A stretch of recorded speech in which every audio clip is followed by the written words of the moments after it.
Saludos. Buenos días, alumnos de la clase de Electrotecnia Fundamental. Ya les puse yo la parte de lo que es el material y también el Zoom para la clase del día de mañana. Me conecté esta hora y le voy a hacer este video para que lo puedan ver con antelación y puedan analizar el material que le envié. Entonces vamos a comenzar. Van a dar clic sobre el material para que puedan entrar al PDF del material. Estamos en la cuarta semana y nos toca trabajar la parte de circuitos RLC.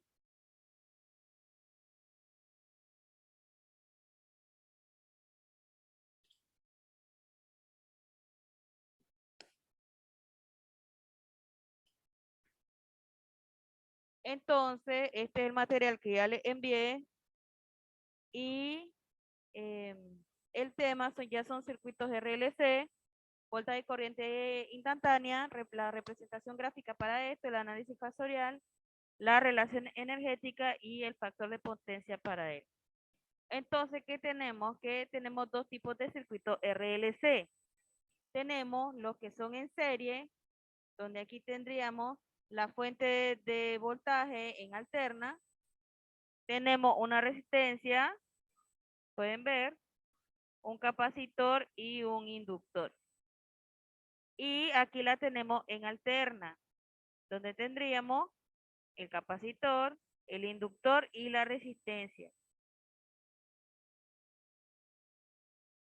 Entonces tenemos que estos tipos de circuitos de tensión, tenemos que los bornes, tendremos que todos los circuitos serían iguales. ¿Por qué? Porque acuérdense que cuando los circuitos están en serie, la corriente es diferente, la corriente es la misma, pero cambian lo que son los voltajes. Entonces tenemos que el voltaje igual al voltaje en la resistencia, el voltaje en el inductor y el voltaje en el capacitor. La corriente total es la corriente que pasa por la corriente de la resistencia más la corriente que está en el inductor más la corriente que está en el capacitor. Entonces, ¿qué es lo que podemos ver? Que aquí todos los voltajes son iguales, pero las corrientes no son iguales. Entonces tenemos que el valor de la intensidad en la resistencia la calculamos dividiendo que la corriente que va en la resistencia igual al voltaje sobre la resistencia. Esto se saca más por la ley de Ohm. Y la corriente en el inductor sería el voltaje sobre la impedancia del inductor, la corriente del capacitor, el voltaje sobre la impedancia del capacitor. Entonces tendríamos 1 sobre la impedancia total. Entonces tendríamos que ser 1 sobre la resistencia al cuadrado más 1 sobre la inductancia en la inductor menos 1 sobre la impedancia en el capacitor, estos dos al cuadrado. Entonces tendríamos que tener un voltaje, la corriente total y la impedancia, que sería la impedancia total que tenemos para el circuito. Entonces, que tenemos una desconocida, la impedancia, podemos calcular que la corriente total es el voltaje sobre la impedancia. Tenemos la parte de la admitancia, conductancia y susceptancia, para que lo puedan leer bien. La admitancia es la inversa de la impedancia y se mide en siemens. Entonces, ¿qué quiere decir? Que la impedancia 1 sobre Z y la impedancia total. Dice que cuando tenemos varias impedancias en paralelo, la impedancia total la calcularíamos de esta forma. 1 sobre la impedancia total será igual a 1 sobre la impedancia 1 más 1 sobre la impedancia 2, etc. Pero utilizamos la admitancia. Entonces, ¿cómo se suma? La admitancia total es la admitancia 1 más la admitancia 2 más la admitancia 3. Tenemos la conductancia, que es la inversa de la resistencia, que sería G igual a 1 sobre R. La susceptancia, que sería la susceptancia inductiva, que es la inversa de la reactancia inductiva. PL igual a 1 sobre XL. Tenemos los circuitos RLC, pero como yo les había dicho, estos están en serie. Entonces tendríamos una fuente de voltaje y la corriente alterna, Aquí va por una corriente y tenemos la resistencia es igual al voltaje igual a I por R. XL igual a BL, que sería voltaje en el inductor, I por XL, el voltaje en capacitor sería I por XC. Entonces, tenemos que la frecuencia sea en Hz. Tenemos la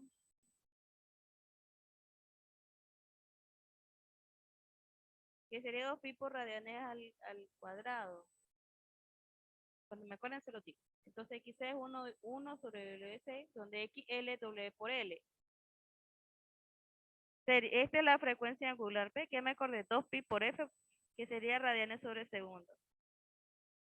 Tenemos que la impedancia también igual a la resistencia, y tendremos que la frecuencia angular sería 1 sobre la raíz del inductor por el capacitor, donde la fase, o phi, será igual a 0 si XC es igual a XL.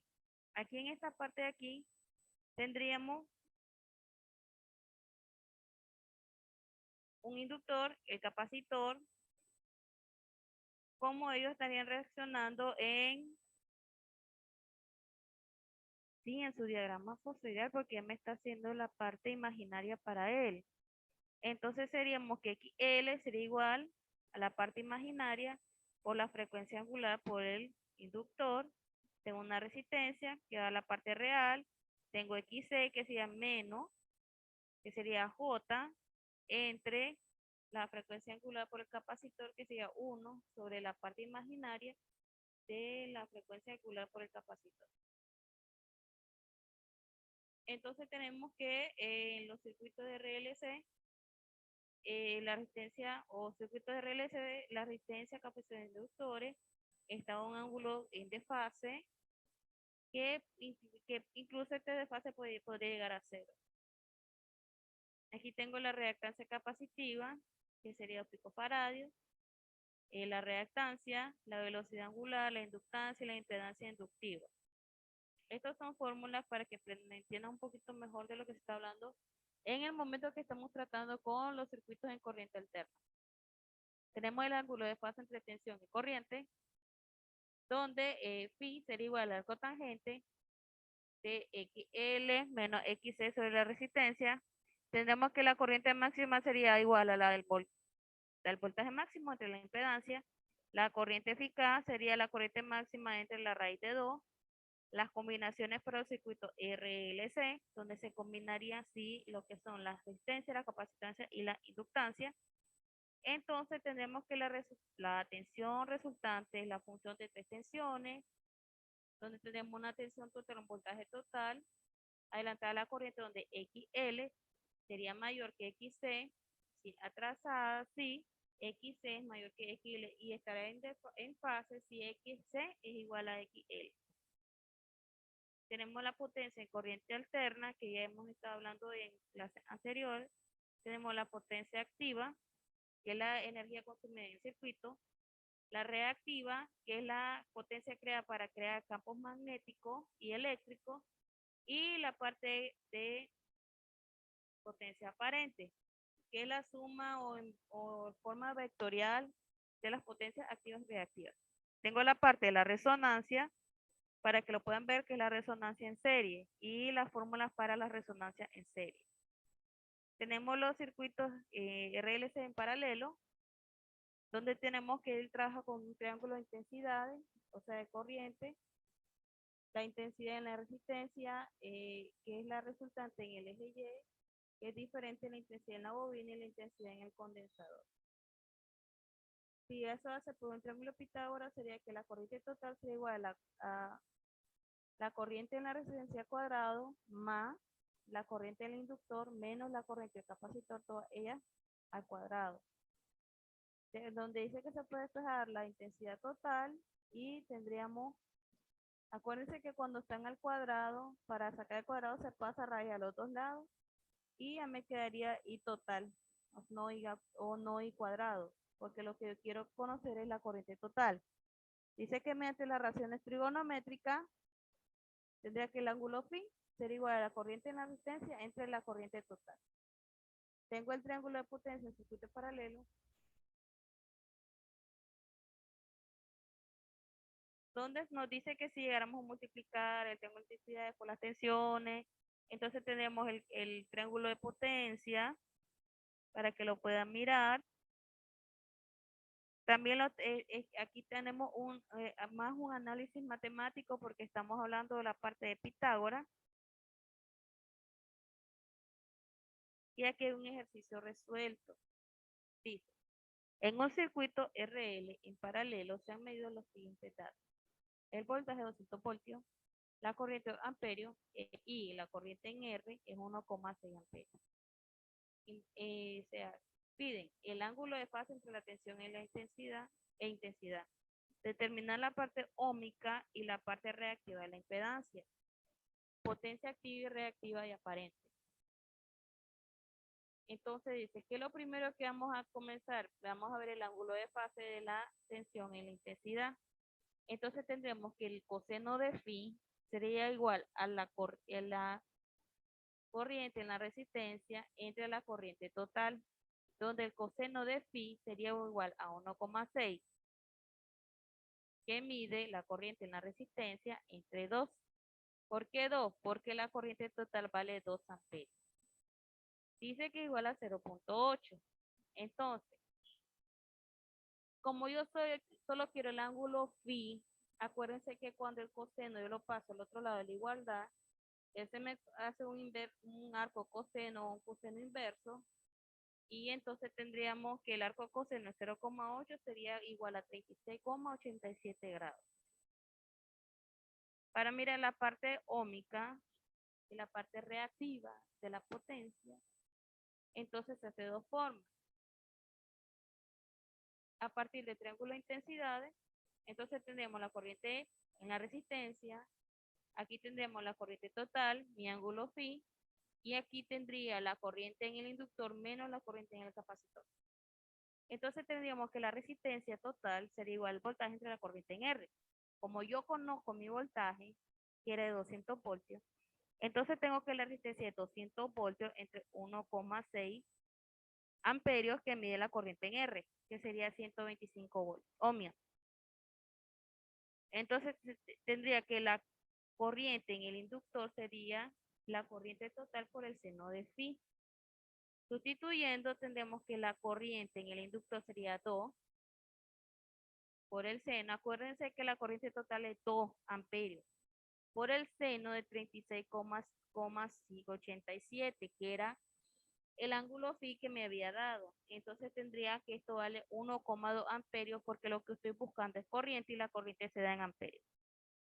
Obteniendo la intensidad de la bobina, entonces tendríamos que obtendremos el valor XL para el inductor, que sería igual al voltaje entre IL.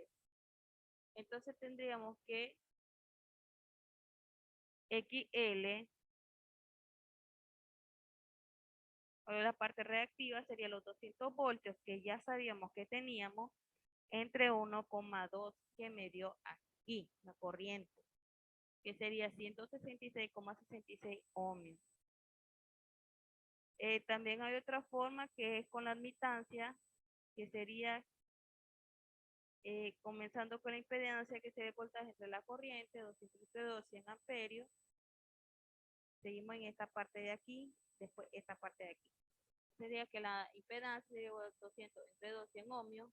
Una vez conocida la impedancia, tenemos la admitancia, Y igual a 1 sobre Z, entonces Y igual sería 1 entre 100, que sería 0,01. Calculando la resistencia y dividiéndola sería igual a B sobre IR, que tenemos los 200 entre 1,6, 125 ohmios. Y entonces tendríamos la conductancia, que sería G igual a 1 sobre R, que sería 1 entre 125, 0,08 siemens. Ya conociendo la imitancia y la conductancia G, entonces por Pitágoras tendríamos que Y cuadrado sería igual a G cuadrado más B cuadrado. Como yo quiero B cuadrado, sería igual a Y cuadrado menos G cuadrado. Acuérdense, como está al cuadrado, yo le paso raíz a los dos lados y ya solo tengo el valor para BL, que sería Y cuadrado menos G cuadrado. Y sustituyendo sería BL 0,06 S.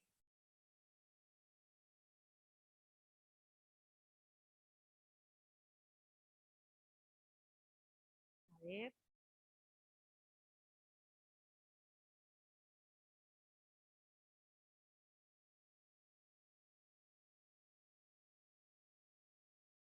Bueno, no me aparecen estas dos figuras. Entonces aquí sigue el ejercicio, sustituyeron valores para XL, XL 166 ohmios. Tendremos que la potencia sería igual al voltaje por la corriente total por el coseno de phi, que sería los 200 voltios por los 2 amperios por el coseno de 36,87, sería igual a 320 watts porque la potencia se da en watts. Calculamos la potencia reactiva que sería igual al voltaje por la corriente L por el seno de phi y la potencia aparente. Entonces aquí les puse otra vez el diagrama fasorial que nos había salido, donde podemos verlo para el fasor con el que puede estar trabajando el RLC.